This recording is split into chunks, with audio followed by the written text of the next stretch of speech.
Hello, I'm Susan Addington. My husband Jeff and I founded Capstone Entertainment to teach children about important safety, health, and value issues. As a parent of 6, I know that children can be afraid of a lot of different things. We produced our film, Feeling Scared, Acting Brave, to help parents and children deal with childhood fears. I'm here today with a leading authority on personal excellence. Dr. Dennis Waitley is a working psychologist who has helped Fortune 500 executives develop the courage to excel in business by teaching programs about self-reliance and personal responsibility. He's worked with Olympic athletes and Super Bowl champions. He's helped America's Apollo astronauts prepare for their moon landings. Dennis Waitley is also a proud father of 7 grown children who now have children of their own. And now we've asked him to assist Capstone Entertainment in creating this video to help you help your children develop the fundamental qualities they'll need to become successful and happy adults. Welcome, Dr. Waitley. Dennis, why is it important for children to face up to their fears? Well, you know, Susan, fear is one of the most incredibly important things in society. We all have fears, and childhood fears, if not dealt with early, become obsessions, psychoses, and neuroses, and they last a lifetime as adults. We really don't know why we're afraid, but we are for a lifetime. That's why it's so important to deal with fear as young as possible. How can parents know whether children are ready for a scary situation, like going to the dentist? Well, I think their body language, they'll tell you. You know, children have a way of procrastinating, of making excuses, of being slow to get dressed, and so if you're going to take them to the dentist and they're in their room and they're in the bathroom or they're somewhere else or they're out playing and they don't come home when they should, you know that they're fearing it.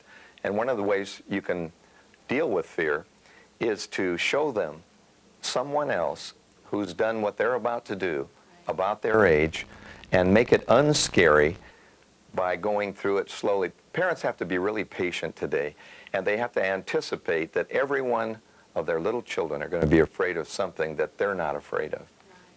What steps can parents take to help children face up to their fears?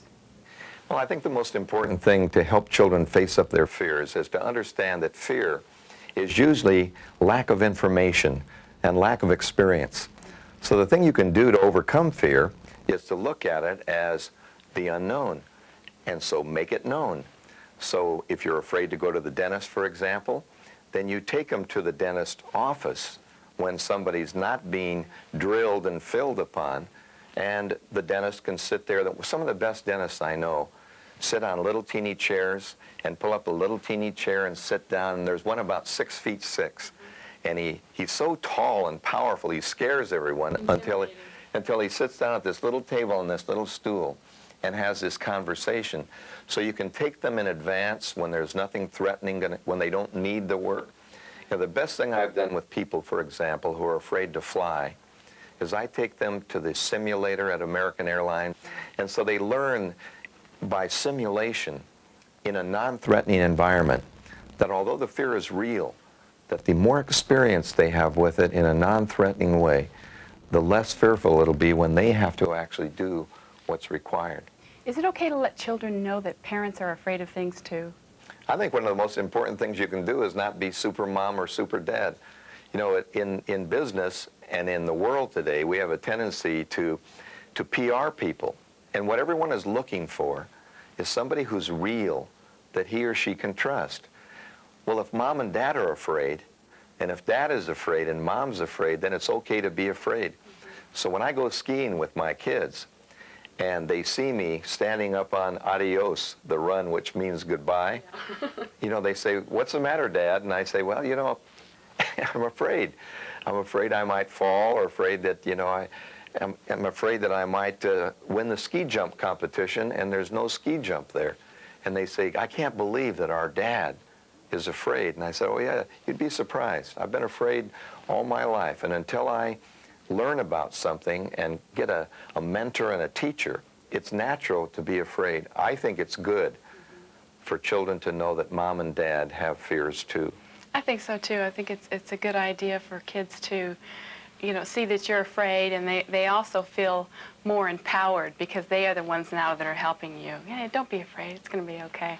I think it's great. That's right. And I think also when you have family problems and your kids know that it's not all right. You should not tell them everything's all right.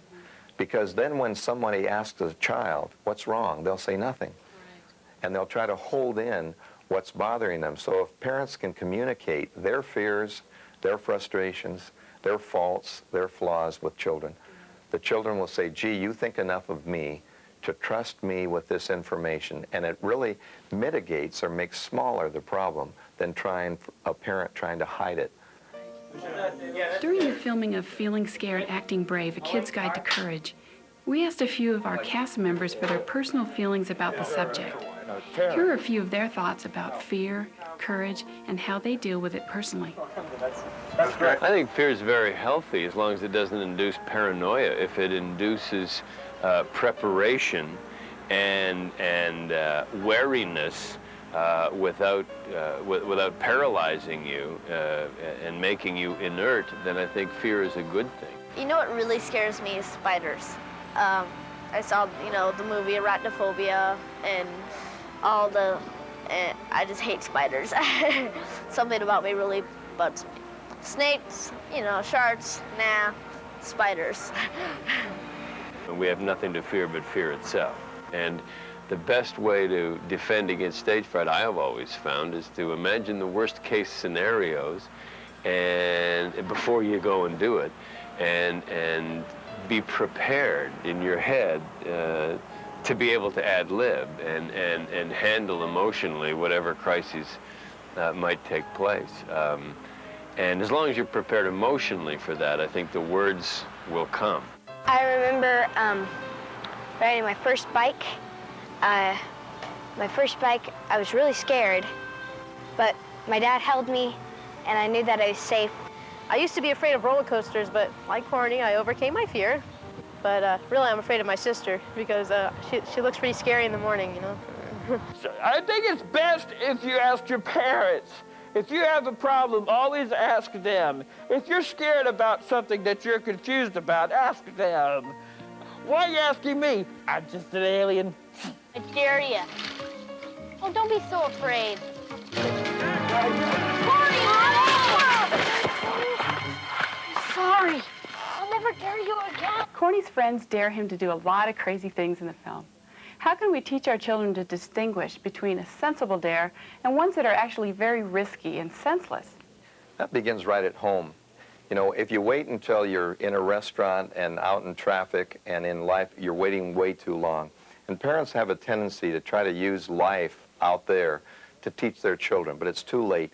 The home is the place that you keep safe. So if the pots and pans are turned around with the handles in, if the electrical outlets are being covered up, if the iron and microwave and other appliances are taught that you don't put an iron in the water, in other words, anything that will risk your life, any way that you can be physically injured or can injure another person, is too risky to be done, and that's too risky for a dare. So if a child is taught at home that safety is part of self-esteem and experience is part of courage, they won't tend to risk anything just to prove themselves to their friends. Ooh, it's time to go to Dr. Dresden. The most evil torture of them all.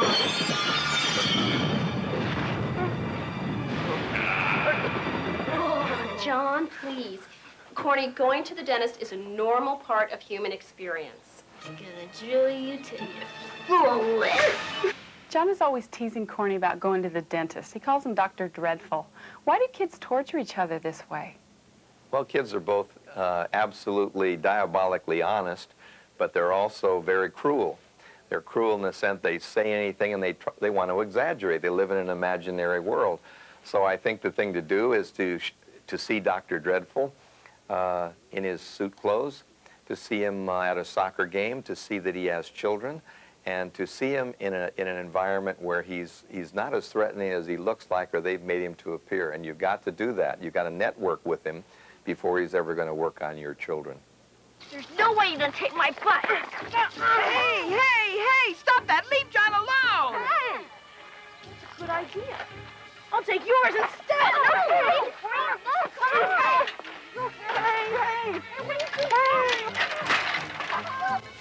Corny and his friends face a bully in the movie. Do you have any suggestions how children should handle a bully, other than just by avoiding them?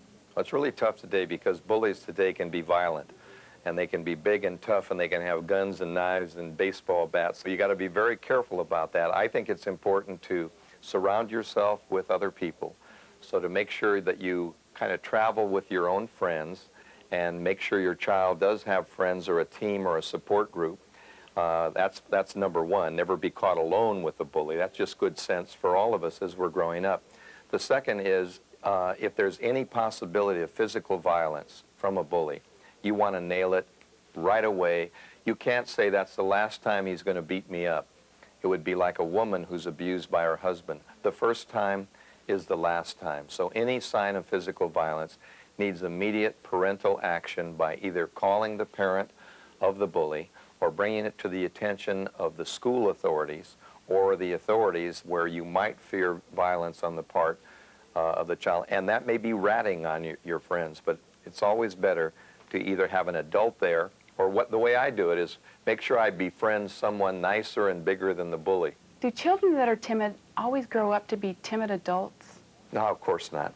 I don't think they do. I think you can be timid as a child and learn how to have self-esteem and be assertive. But maybe timidity initially is introversion, and that can last a lifetime. I think the only reason timid children remain timid is because the parents are constantly reinforcing that when they're small, and they say, "You're just shy, I guess," and that they wear like a label, and we tend to wear our labels all our lives. Do kids ever naturally grow out of the timid stage, unassisted?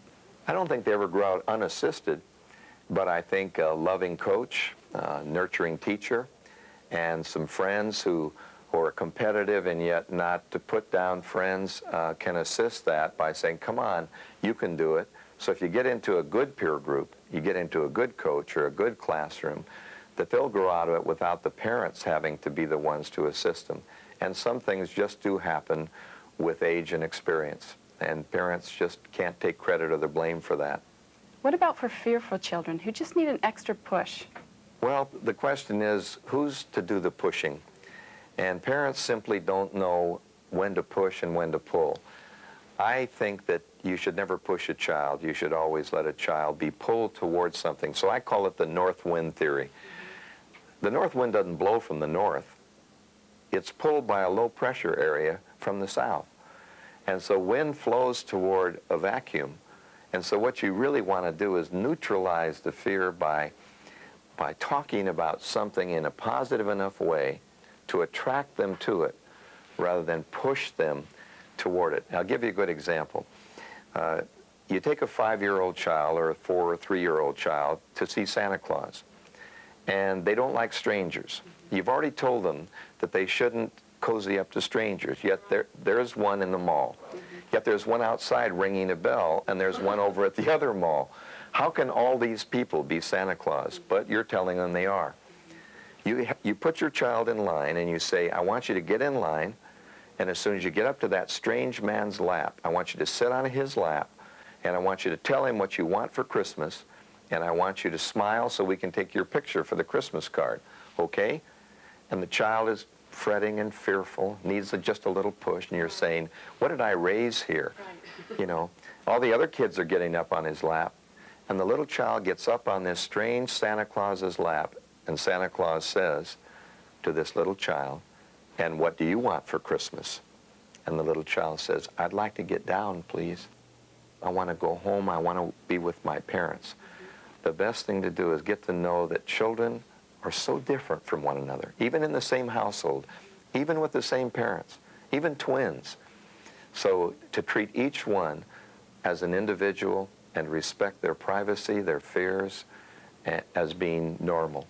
And maybe they will grow out of it, but the best way to grow out of a fear is to grow in a family that's always encouraging and always patient and not pushing. Are there people in your life that exemplify the essence of courage to you? Well, there have been people in my life. My daughter, Lisa, is one. She had open back surgery, and she's in constant pain now. She's 23 years old. There isn't a day that goes by where she's not in total pain all the time. but she's teaching school, she's an English teacher, and she's come to understand that pain is something she needs to live with. And so courage with her is understanding the source of her pain, the nature of her pain, that it's not going to go away, so she learns to live with it. I've got a little boy with cancer, and one of his biggest fears initially when he started going to the doctor was just getting a shot, and it would just be just hours of just getting him prepared for that shot. And after 3 years of the experience and the knowledge that goes into it, what it means, why they're doing it, how it can help him, has given him the ability to have all of this courage. And now he's able to support other kids as they're going to the doctor for the first time and helping them understand it's scary at first. I'm not going to lie to you. It's going to hurt a little bit. But he's got that courage, and it's just an amazing quality. That's why it's so wonderful to look at courage as not fearlessness, but courage as having a respect for fear and having experience and knowledge about the fear and working through it. Exactly. Tell me about the mental training program that you established for the Olympic athletes in the 80s. Well, the interesting thing about mental training is everyone thinks you either have it or you don't. You know, you're either a winner or you're a loser, and they categorize people. I found that at the world-class level, there are no notions, potions, and lotions. People need to get away from the idea of luck, and they need to stop quick fixes. They can't buy something, a pill that their children can swallow to make them good. The lectures don't work. What you need is a daily mental training program over about a year period. And if you do it for a year, you get into the groove, and you begin to practice and simulate, and pretty soon it's a reflex. And I found that by setting up a mental training program where the conversation, and this is why it's so important to watch how you talk at home. Watch whether you're commenting about the evening news and the problems and the bombings and complaining. I told the Olympic athletes, stop complaining and start training. Do it right in drill, you'll do it right in life. I hear you trained the Apollo astronauts. What was your involvement? Well, it was interesting. I had a chance to train them mentally, because at the world-class level in anything, it's mind over muscle. And so they had to do it right in practice, because like we said, practice makes permanent. And by learning the correct way of doing something in anticipation, it's like virtual reality. That's why it's so important to be trained and practicing all the time. And that's why the home can become your Apollo 13 training program to learn how to overcome the possibilities of failure later. You can't be any more scared than I was. I was probably the most scared person in the whole world. Maybe even the whole universe. But I'm not now. You're not? How come? Because I faced my fear. I acted brave, and I feel brave. So, you gotta remember, most things aren't half as bad as you think they're gonna be. The best way out is through. I face my fears by doing them like Corny did. Like he turned off the light when he was scared of the dark. I do the things that I'm scared of. Preparation is one of the keys of life. No surprises. Surprises are for birthdays. Okay, Dennis, in a nutshell, what advice would you have for parents of a child who lacks courage? Well, that's a really good question, Susan. You know, courage, everyone thinks courage is the absence of fear. So courage is not being fearless. When you jump out of an airplane, you should not be fearless. You should be courageous, and courage is respecting fear enough to become experienced enough in advance so that when fear enters the room, you have a contingency plan because you become experienced. So don't look for a fearless, lion-hearted lion king of a child. Look for a child that respects knowledge and experience and anticipation and doesn't try something until he or she knows what they're dealing with. Thank you, Dr. Whately, for being with us today.